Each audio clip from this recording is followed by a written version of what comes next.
తండ్రి కొడుకులు ఇద్దరు అక్కడికి పోవటం మనం గమనించాం. అంటే వీళ్ళు ఈ యొక్క దావోస్కి వెళ్ళి పెట్టుబడులు తేలేకపోవడానికి కారణం ఏంటంటే ఈరోజు అందరి మధ్యలో ఒకటే, ఈ లోకేష్ రెడ్ బుక్ పాలనే దీనికి కారణమని. ఎందుకంటే మీరు చూస్తే ఈ రాష్ట్రంలో ఎవరైనా పెట్టుబడులు పెట్టాలి అంటే ఒక ఇన్సిడెంట్ గుర్తొస్తుంది. ముంబై నుంచి ఒక జూనియర్ ఆర్టిస్ట్ని తీసుకొచ్చి ఏ విధంగా ఆవిడతో తప్పుడు కేసులు పెట్టించి జిందాల్ లాంటి పారిశ్రామికవేత్తల్ని బెదిరించి బ్లాక్మెయిల్ చేశారు. మరి ఈ విధంగా పారిశ్రామికవేత్తల్ని బెదిరించి బ్లాక్మెయిల్ చేస్తే ఈ రాష్ట్రంలో ఎవరైనా పెట్టుబడులు పెట్టడానికి వస్తారా అని నేను అడుగుతున్నా. అలాగే ఐపీఎస్ అధికారులు సీనియర్ మోస్ట్లు ఆంజనేయులు గారు, సంజయ్ గారు, ఠానా గారు, విశాల్ గున్ని లాంటి ఐపీఎస్ ఆఫీసర్ల మీద కూడా కక్ష సాధింపుగా కేసులు పెట్టి వేధిస్తే ఈ రాష్ట్రంలో ఎవరైనా పెట్టుబడులు పెట్టడానికి వస్తారా అని నేను అడుగుతున్నాను. అలాగే ఐఏఎస్ ఆఫీసర్లకు కూడా 7 నెలలుగా కొంతమందికి పోస్టింగ్లు ఇవ్వకుండా వాళ్ళని వేధిస్తూ వాళ్ళని జైల్లో పెడతామని బెదిరిస్తూ ఈరోజు చంద్రబాబు నాయుడు ప్రభుత్వం డెసిషన్స్ తీసుకుంటుంటే ఎవరైనా పెట్టుబడులు పెట్టడానికి వస్తారా అని నేను అడుగుతున్నా. ముఖ్యంగా ఈ రాష్ట్రంలో మీరు చూస్తే ఆడపిల్లలు, చిన్న పిల్లల మీద అత్యాచారాలు, అఘాయిత్యాలు, అలాగే హత్యలు జరుగుతుంటే అలాంటి రాష్ట్రంలో ఎవరైనా పెట్టుబడులు పెట్టడానికి వస్తారా అని నేను అడుగుతున్నా. అండ్ ముఖ్యంగా నారా లోకేష్ దావోస్కి వెళ్ళి సిగ్గు లేకుండా నా ప్రత్యర్థుల్ని అనగతొక్కడానికి నేను రెడ్ బుక్ని యూజ్ చేస్తున్నాను అని చెప్తే ఎవరైనా పెట్టుబడులు పెట్టడానికి వస్తారా అని నేను అడుగుతున్నాను. ఈరోజు మీరు చూస్తే ఈ రాష్ట్రానికి పెట్టుబడులు రాకపోవడానికి కారణం ఈ రెడ్ బుక్ రాజ్యాంగమే. ఎందుకంటే ఎవరైనా పెట్టుబడులు పెట్టాలి అంటే ఆ రాష్ట్రంలో లా అండ్ ఆర్డర్ కరెక్ట్గా ఉండాలి, పారదర్శకమైన పరిపాలన ఉండాలి, అలాగే రోడ్డు, రైలు, ఏరోప్లేన్, అలాగే పోర్ట్స్, ఇవన్నీ కూడా అంటే ట్రాన్స్పోర్ట్ ఇది కరెక్ట్గా ఉంటేనే అక్కడ పెట్టడానికి అవకాశం ఉంటుంది. మీరు చూస్తే జగన్మోహన్ రెడ్డి గారు ముఖ్యమంత్రిగా ఉన్నప్పుడు ఇవన్నీ కూడా ఎంత చక్కగా చేశారో మీ అందరూ కూడా గమనించవచ్చు. లా అండ్ ఆర్డర్ ఏ విధంగా మెయింటైన్ చేశారు, అలాగే మీరు చూస్తే సచివాలయ వ్యవస్థతో ఎలా పారదర్శకంగా పరిపాలించారు, అలాగే ఏపీలో 3 పోర్ట్లు మచిలీపట్నం, మూలపేట, రామాయపట్నం ఏ విధంగా వర్క్స్ స్టార్ట్ చేశారు, భోగాపురం ఎయిర్పోర్ట్ ఎలా ఆల్మోస్ట్ 35% వర్క్ చేసేయటం జరిగింది, అలాగే 10 ఫిషింగ్ హార్బర్లు అన్నిటినీ కూడా తీసుకొచ్చి మీ చేతిలో పెడితే ఈరోజు మీరు ఏం చేశారు? జగనన్న పారిశ్రామికవేత్తల కోసం రెడ్ కార్పెట్ వేసి ఫ్రెండ్లీ స్టేట్గా ఇన్వెస్ట్ చేయడానికి దాన్ని ఏర్పాటు చేసి మీ చేతికిస్తే ఈరోజు మీరు రెడ్ బుక్ రాజ్యాంగం అంటూ రాష్ట్రంలో ఈరోజు లా అండ్ ఆర్డర్ లేదు, రోడ్డు పైనే నరికేస్తున్నారు మనుషుల్ని. అలాగే ఎవరు నోరు తెలిసినా వాళ్ళ మీద కక్ష సాధింపుగా తప్పుడు కేసులు, ఒకటి రేప్ కేసు, లేదా అటెంప్ట్ మర్డర్ కేసు, లేదా SC/ST కేసులు పెట్టి చట్టాన్ని కూడా తమ చుట్టాలుగా వాడుకోవాలన్న ప్రయత్నం చేస్తున్నది నిజం కాదని నేను అడుగుతున్నాను. అలాగే ఈరోజు మీరు చూస్తే ఈ చంద్రబాబు నాయుడు, లోకేష్ చేస్తున్న పనుల వల్ల ఈ రాష్ట్ర ఇమేజ్ దెబ్బతినటం వల్ల ఈరోజు దావోస్లో పారిశ్రామికవేత్తలు ఒక్కటంటే ₹1 కూడా మనకి MOE చేయకపోవడం చాలా బాధాకరం. ఎందుకంటే ఈరోజు వీళ్ళు దాదాపుగా ఈ స్పెషల్ ఫ్లైట్లు, కోట్లు, బూట్లు, సూట్లు కని వీళ్ళ ఖర్చులకే 20 కోట్ల పైగా అయింది. కనీసం ఆ దారి ఖర్చులకి అయిన డబ్బైనా MOEలు చేసుకొచ్చారంటే సిగ్గుచేటు. మాటలేమో ఇంత చెప్తారు కానీ పని చూస్తే జీరో. సో అందుకే అంటారు గొప్పలు చెప్పుకోవద్దయా తిప్పలు తప్పవని. కానీ చంద్రబాబు నాయుడు వినడు. ఈరోజు కేవలం తన కొడుకుని ప్రమోట్ చేసుకోవడానికే దావోస్కి వెళ్ళాడు. ఈ రాష్ట్రానికో, రాష్ట్ర ప్రజలకో, ముఖ్యంగా రాష్ట్ర యువతకో ఉపయోగపడే విధంగా ఏది చేయాలన్న ఆలోచన లేదు అనేది ఈ పర్యటనతో అందరికీ అర్థమైపోయింది. ఎందుకంటే అంత పెద్ద వేదిక మీద సీఎం చంద్రబాబు నాయుడు గారు మా రాష్ట్ర ఆర్థిక వ్యవస్థ చితికిపోయింది, చాలా పేద రాష్ట్రంగా మేము మిగిలిపోయాం అని అంత పెద్ద వేదిక మీద చెప్తే ఏ పారిశ్రామికవేత్త వచ్చి ఇన్వెస్ట్ చేస్తాడు? అసలు ఎందుకు అలాంటి మాటలు మాట్లాడాల్సి వస్తుందో నాకు అర్థం కావట్లేదు. ఎలక్షన్స్ ముందు కూడా దాదాపుగా 14 లక్షల కోట్ల అప్పు ఉందని చెప్పి అబద్ధాలు చెప్పటం, ప్రజల్ని కన్ఫ్యూజ్ చేయటం. తీరా మొన్న అసెంబ్లీలో చూస్తే బడ్జెట్ డాక్యుమెంట్స్లో 6.5 లక్షల కోట్లు మాత్రమే అప్పు ఉంది అని చెప్తారు. రాష్ట్రం విడిపోయాక నువ్వే కదా మొదట ముఖ్యమంత్రిగా 5 సంవత్సరాలు ఉన్నావు.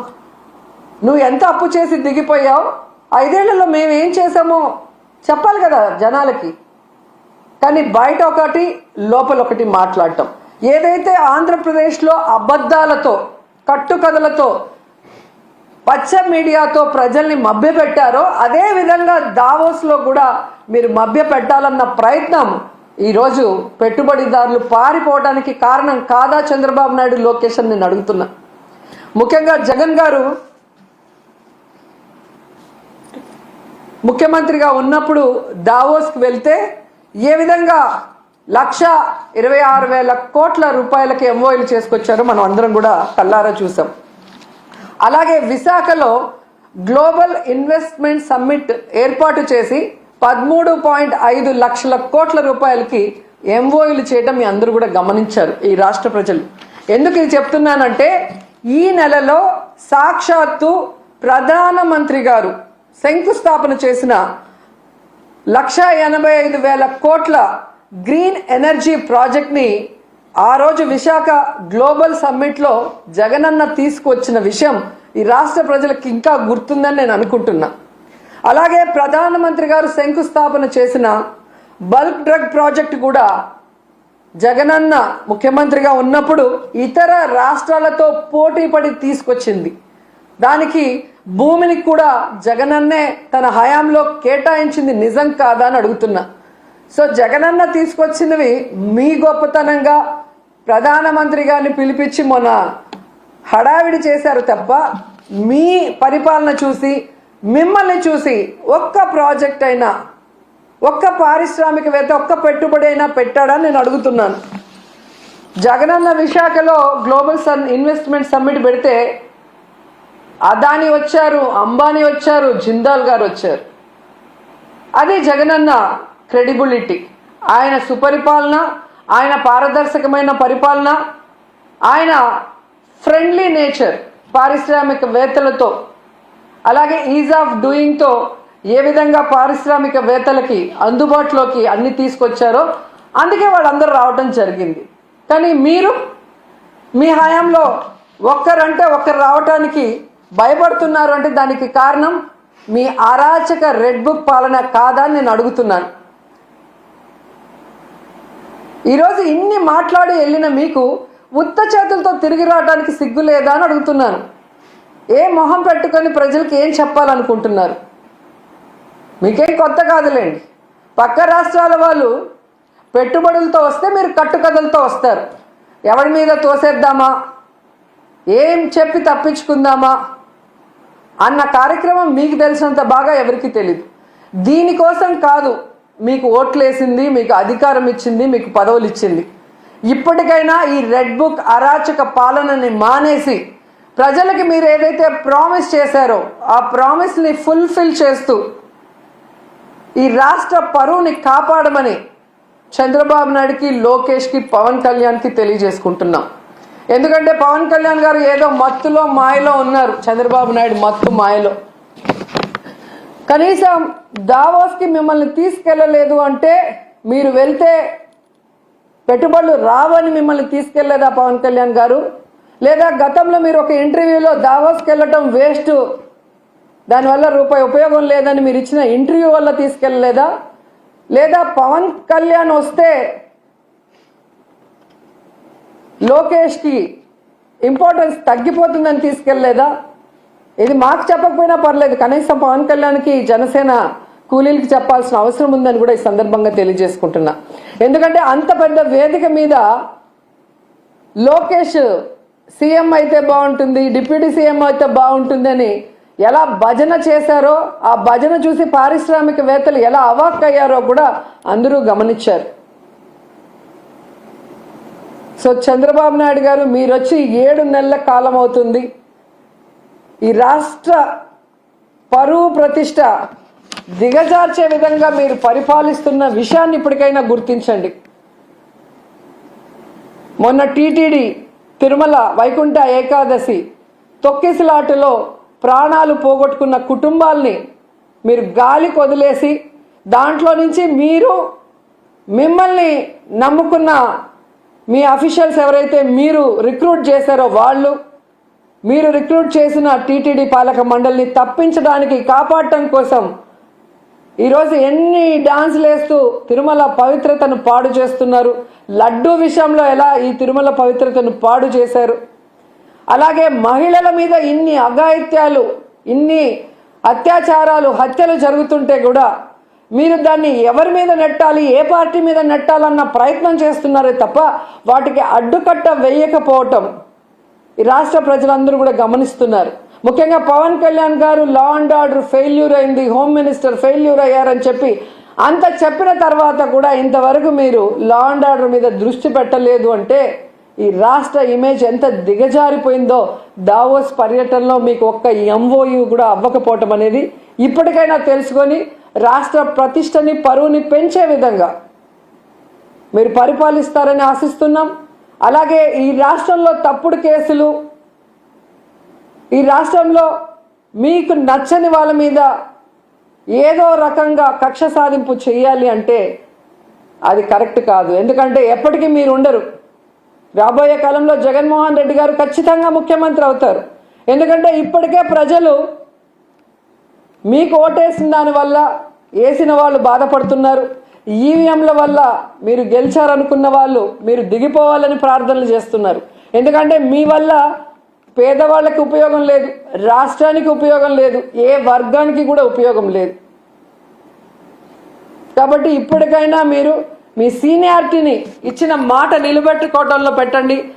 ఈ రాష్ట్రంలో పుట్టినందుకు, 4 సార్లు ముఖ్యమంత్రిని మిమ్మల్ని చేసినందుకు, ఈ రాష్ట్ర ప్రజలకు ఇచ్చిన వాగ్దానాలు నెరవేరుస్తూ ఈ రాష్ట్ర ప్రతిష్టని పెంచే విధంగా ముందుకు వెళ్ళండి.